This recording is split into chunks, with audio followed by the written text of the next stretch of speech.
বন্ধু মনে রাখো ভাইয়া, একটা কথা শক্ত কই, রাগ হইও না প্রিয় ছেলে বাপ। এই কপাল পৃথিবীতে উপার্জনের দুনিয়াবি কোনো কাজে লাগে না। এই হাত পাও এগুলা মানুষের অঙ্গ প্রত্যঙ্গ কাজে লাগে বিভিন্ন উপার্জনের কামে। এই কপাল এটা দুনিয়াবি কোনো কামে লাগে না।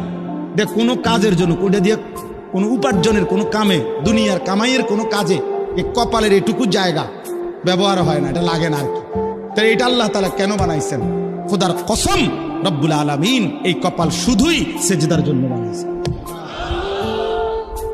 শুধু সেজদার জন্য। এই জন্য যে কপাল সেজদা দেয় না, যে কপালে সেজদা নাই, তুই মানুষও না, মানুষের বাচ্চাও না। ইনসানের কোনো কাতারে সে পড়ে না, সে কোনো মানুষের কাতারে পড়ে না। ইনসানের কোনো কাতারে পড়ে না যার কপালে সেজদা। কারণ কপাল বানানোই হয়েছে।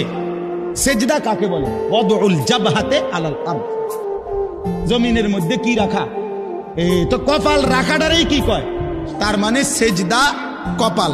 কপাল বানানোই হয়েছে কিসের জন্য?